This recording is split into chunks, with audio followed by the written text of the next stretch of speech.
Friends, welcome to our channel. Latest ఎపిసోడ్లో ఏం జరగబోతుందో ముందుగానే తెలుసుకుందాం. ఫ్రెండ్స్, డైలీ సీరియల్ నోటిఫికేషన్ కోసం ఛానల్ని సబ్స్క్రైబ్ చేసుకోండి ఫ్రెండ్స్. అండ్ పక్కనే ఉన్న బెల్ ఐకాన్ని క్లిక్ చేసి ఆల్ ఆప్షన్ని సెలెక్ట్ చేసేయండి.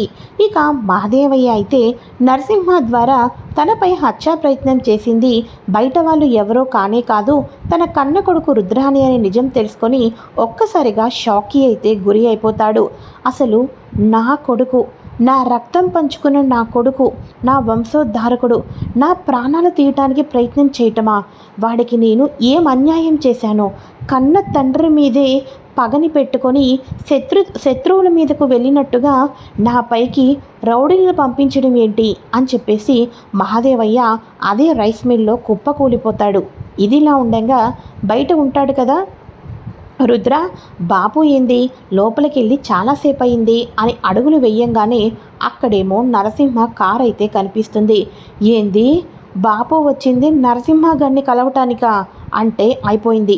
బాపుకి నిజం చెప్పేసి ఉంటాడు, నీ పెద్ద కొడుకే నిన్ను స్కెచ్ వేసి ప్రాణాలు తీయించాడు అని చెప్పేసి. ఇప్పుడు బాపు చేతిలో నేను అయిపోతాను. అసలు ఎంతో కోపంతో ఆవేశంతో బాపు లోపలికి వెళ్ళాడు. అంతే ఆవేశంతో రివాల్వర్ పట్టుకొని ఒక్కసారిగా షూట్ చేశాడంటే ఇక అంతే, ఈ రోజుతో నా పని ఖతం అయిపోయినట్టే అని చెప్పేసి రుద్ర ఒకటే కంగారు పడిపోతూ ఉంటాడా. ఇక మహాదేవయ్య కోపంతో బయటకు వస్తాడు. ఇక తండ్రిని చూసిన తర్వాత రుద్ర ఏం చెప్పాలో ఏం చేయాలో తెలియక సైలెంట్గా ఉండటంతో కార్ తీరా రుద్ర అని అనగానే అమ్మయ్య, బాపు ఏంది నన్ను కనీసం ఏ మాట అడక్కోకుండా తిన్నగా కారు తీయమని అన్నాడు అంటే నరసింహగాడు నా గురించి పూర్తి నిజాలు చెప్పలేదనుకుంటలే, గందుకోసమే బాపు ఇట్లా మాట్లాడుతున్నాడు అని చెప్పేసేసి, బాపు ఏం జరిగింది బాపు, లోపల ఏమైంది అని అనగానే ముందు ఇంటికి పోనీరా, ఇంటికి వెళ్ళిన తర్వాత మాట్లాడుకుందాం అని చెప్పేసి ఇక ఇంటికైతే వస్తారు. ఇంటికి వచ్చిన తర్వాత ఇక వెంటనే బాపు ఏందో చెప్పు అని అనగానే రారా లోపలికి రా అని చెప్పేసి తలుపు వేసి లోపలికైతే పెడతాడు. ఇక వెంటనే అక్కడ ఉన్న ఒక కొరడా తీసుకొని రుద్రాకి కొరడా దెబ్బలైతే కొడుతూనే ఉంటాడు. బాపు బాపు బాపు నన్ను క్షమించు బాపు, నన్ను క్షమించు బాపు అని చెప్పేసి అంటూనే ఉంటాడు రుద్ర. కానీ ఏ మాత్రం కొంచెం కూడా ఇక జాలి దయ అనేది చూపించుకోకుండా మహాదేవయ్య అలానే కొరడా దెబ్బలు కొడుతూనే ఉంటాడు. ఇక అదే సమయంలో సత్య క్రిష్కి ట్యాబ్లెట్లు ఇచ్చి రెస్ట్ తీసుకోండి, మీకు నేను జ్యూస్ తీసుకొని వస్తానని కిందకైతే వస్తుంది. ఈ లోపల విండోలో నుంచి ఇలా కొట్టడం అయితే కనిపిస్తూ ఉంటుంది. ఇదేంటిది, మావయ్య గారు బావగారిని కొరడాతో కొడుతున్నారు, అంత పెద్ద తప్పేం చేశారు బావగారు అని సత్య అనుకుంటూనే ఉంటుంది.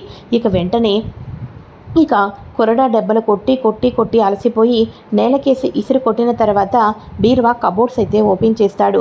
అందులో ఉన్న డాక్యుమెంట్స్ అన్నీ కూడా బయటకు తీస్తాడు మహాదేవయ్య.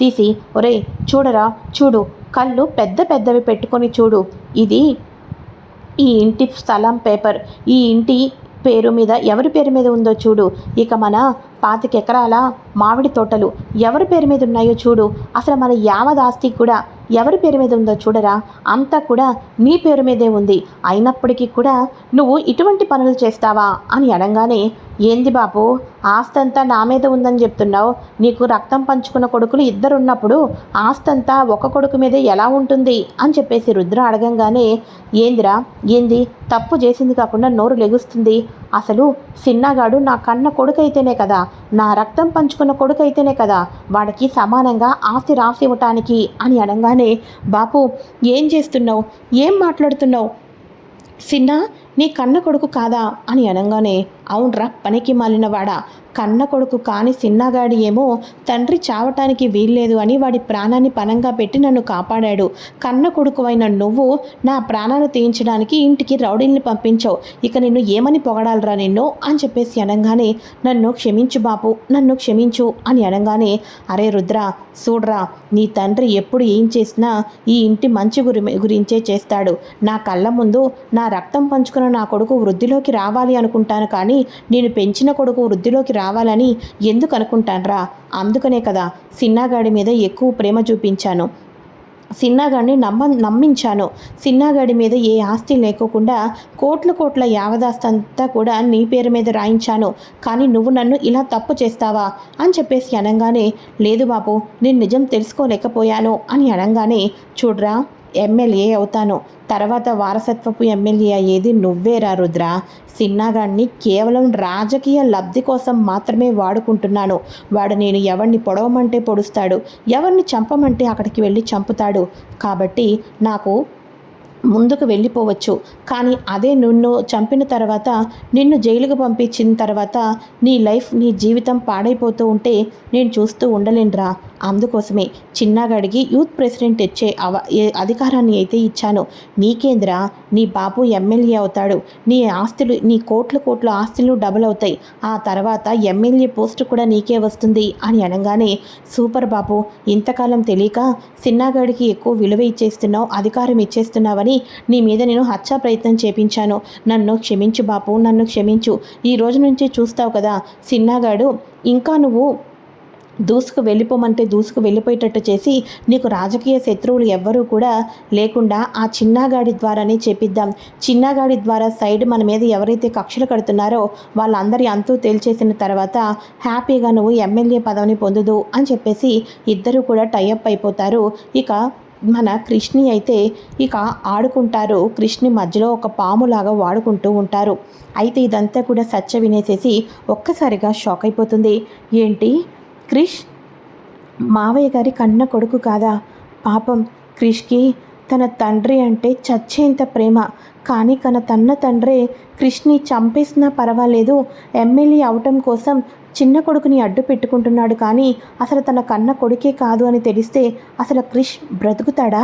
క్రిష్ ఏమైపోతాడు? తన తండ్రి తనని మోసం చేస్తున్నాడు నిజం చెప్పినా క్రిష్ ఇప్పుడు నమ్మే పరిస్థితుల్లో లేడు. కానీ ఇప్పుడు నేను నా భర్తను నేను కాపాడుకోవాలి. ఇక బయట వాళ్ళ నుంచి కూడా కాదు, ఇక ఈ ఇంట్లో వాళ్ళ దారి నుంచి నా భర్తను నేను కాపాడుకోవాలి. ఏం చేయాలి నా భర్తని కాపాడుకోవాలంటే అని సత్య ఆలోచిస్తూ ఉంటుంది.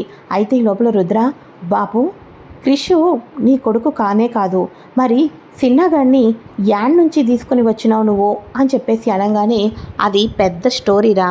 అసలు నీకు విషయం గుర్తుందా? నేను అప్పుడప్పుడే ఈ రౌడీ ఈజాల్లోకి ఎంట్రీ ఇస్తున్నాను. ఇలా రౌడీ ఈజాలకి ఎంట్రీ ఇస్తూ ఉన్న సమయంలో ఒక ఆడది పూర్తిగా తిరుగుబాటుకైతే వచ్చింది. ఇక ఆ ఆడమ్మాయి తిరుగుబాటుకు వచ్చేసరికి మా ఫ్యామిలీ మీద, మన మీద కక్ష కట్టింది. ఇక మనలాంటి రౌడీ షీటర్లందరినీ కూడా జైలుకు పంపిస్తానని కక్ష కట్టింది. కానీ అటువంటి రౌడీ షీటర్లందరినీ కూడా ఎంతోమందిని అలానే జైలుకు కూడా పంపించింది. చివరాఖరకు తన కన్ను నా మీద పడింది. నా అరాచకాలన్నీ తెలుసుకుంది. కానీ నన్నేమీ చేయలేకపోయింది. తనకి ఆఖరికి కాలేజీలో అవని ఇవని నిరసనలని ఎన్నో చేసుకుంటూనే వచ్చింది. అలా అన్నీ చేసుకొని వచ్చిన తర్వాత పెళ్ళి కూడా అయింది. పెళ్ళి కూడా అయిపోయిన తర్వాత ఇక తన నిరసనలకి వాటికి వీటికి మన మూలనే భర్త వదిలేసి వెళ్ళిపోయాడు. ఆ తర్వాత భర్తని కూడా చంపేశాం. ఆ అమ్మాయిని కూడా చంపాలి అని ఎన్నో ప్రయత్నాలు చేశాం. చివరాఖరికి 9వ నెల కడుపుతో ఉన్నప్పుడు చంపేశాం రా. చంపేసిన తర్వాత తనకేమో డెలివరీ అయిపోయింది. బిడ్డ క్షేమం, తల్లైతే చచ్చిపోయింది. ఆ లోపల రౌడీల వాళ్ళైతే వచ్చారు. రౌడీలకి ఇక నేను దొరికిపోతాను, పోలీసులకి ఇక నేను దొరికిపోతాను, ఇక ఆ నిండు గర్భిణిని చంపింది ఎవరు అని నా ఫేస్ రివీల్ అయిపోతుంది అని అనుకుంటూనే ఉన్నాను. కానీ చివరాఖరకు ఏడుపు అయితే వినిపించింది. పోలీసులకు ఏడుపు వినిపించటంతో అక్కడి నుంచి పోలీసులు బిడ్డ ఏడుపు వినిపిస్తుంది అని చెప్పేసేసి మొత్తానికి వెతుకుతూ వచ్చారు. కానీ ఆ బిడ్డ ఒక్కసారిగా జారుకుంటూ పక్కనే నా కాళ్ళ దగ్గర పడుతూ ఉండటంతో బిడ్డ ఏడుపు కూడా ఆగిపోయింది. పోలీసులు శవాన్ని తీసుకుని వెళ్ళిపోయారు. కానీ ఏడుస్తూ ఉన్న బిడ్డ నా కాళ్ళ దగ్గరికి వచ్చి నన్ను రక్షించిన బిడ్డ ఆచూకీ గమనించలేకపోయారు. అప్పుడు అనిపించింది, ఇక పోలీసులు నన్ను ఒక్కసారిగా చంపేసేవాళ్ళు, కానీ నన్ను ఈ బిడ్డ ఏడుపే కాపాడింది అని నాకు అర్థమైంది. పోనీలే, మన రాజకీయాలకి నన్ను కాపాడడానికి ఆ పక్కనే ఉంటాడు అని పెంచుకుంటూ వచ్చాను. అలాగే నా ప్రాణానికి అడ్డుగా తన ప్రాణం వేస్తూనే ఇంతకాలం వచ్చాడ్రా అని చెప్పేసేసి ఆ అమ్మాయి ఫుల్ డీటెయిల్స్ అన్నీ చెప్పుకుంటూ ఉంటారు. ఇదిరా మన చిన్నగాడి పుట్టుక అని చెప్పేసేసి చెప్పంగానే ఒక్కసారిగా సత్య షాక్ అయిపోతుంది. ఆ కాలేజీ నేమో, ఇక ఆ అమ్మాయికి భర్తని చంపేయటం, గర్భవతి అవ్వటం, అదంతా కూడా ఎవరో కాదు, ఇక తన మేనత్తి అని తెలుసుకుంటుంది.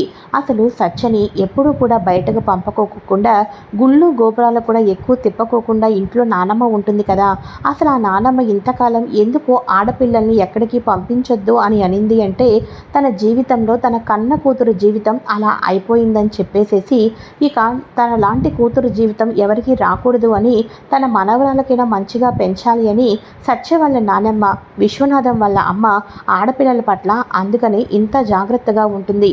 అటువంటి కూతురికి అన్యాయం జరిగింది కాబట్టే సత్యని వచ్చేసేసి ఎంతో అపురూపంగా జాగ్రత్తగా పెంచుకుంటూ వచ్చారు. ఇక సత్య ఆ నిజాలన్నీ తెలుసుకుంటుంది. నిజాలన్నీ తెలుసుకున్న తర్వాత తన మేనత్తని చంపిన వాళ్ళ మీద కక్షని తీర్చుకోవాలి అని, అంతేకాకుండా క్రిష్ ఎవరో కాదు తన బావయ్య అవుతాడు అని చెప్పేసి, తన వరుసకి బావయ్య అవుతాడని చెప్పేసేసి పూర్తి నిజాలన్నీ కూడా తెలుసుకుంటుంది సత్య. కానీ ఇప్పటికిప్పుడు కృష్ణని తీసుకొని వెళ్ళిపోతే వీళ్ళు బయటకి వెళ్ళిన తర్వాత కూడా కృష్ణని తన వైపుకు తిప్పుకుంటారు. నేను ఈ ఇంట్లోనే ఉండాలి, క్రిష్కి మెల్లమెల్లగా అర్థమయ్యేటట్టు చెయ్యాలి. అంతేకాదు ఇంతకాలం నైస్గా అత్త ఏం చెప్తే అది, మావయ్య ఏం చెప్తే అది చేసుకుంటూ వచ్చాను. ఇప్పుడు మావయ్య తప్పు లేకపోయినా, అత్తయ్య తప్పు లేకపోయినా అందుట్లో తప్పు ఉన్నట్టు సృష్టించి క్రిష్ కళ్ళకు నమ్మించి ముందు తన తల్లిని చీకొట్టేటట్టు చేసి, తన అన్నను చీకొట్టేటట్టు చేసి, చివరాఖరకు తన బాపుని కూడా చీకొట్టేటట్టు చేసి, అప్పుడు నేను ఈ గడప దాడతాను నా భర్తతోని. అప్పటిదాకా నా భర్తను కూడా నేను మోసం చేస్తూనే ఉండాలి, తప్పదు. తన తండ్రి తప్పులు చేస్తూనే ఉంటాడు, ఆ తప్పులు క్రిష్కి కళ్ళకు కనిపెట్టేటట్టు చేయాలి అని సత్య చాలా తెలివితోటి క్రిష్ని తీసుకొని ఇంటి నుంచి బయటకు వెళ్ళిపోకోకుండానే ఇంట్లో ఉంటూనే ఇక వీళ్ళందరి అంతూ తేల్చాలి, క్రిష్కి కళ్ళకి గంటలు ఉన్నాయి కదా అవి తీయాలి అన్నట్టుగా సత్య అయితే నిర్ణయం తీసుకుంటుంది. ఇంతకాలం క్రిష్ తనని పీడించాడు, పెళ్లి చేసుకున్నాడు అనుకుంది. కానీ తన మేనత్త కొడుకునే పెళ్లి చేసుకున్నాడన్న విషయంతో సత్య మరింత హ్యాపీగా ఉంటుంది. మరి ఇంతలో సత్య తీసుకోబోతున్న సూపర్ నిర్ణయాలు ఏంటి, సత్య ఒంటి చేత్తో కథలో ఎటువంటి మలుపులు తీసుకొని రాబోతుందో అన్నదంతా కూడా మనం రానున్న ఎపిసోడ్స్లో తెలుసుకోబోతున్నాం.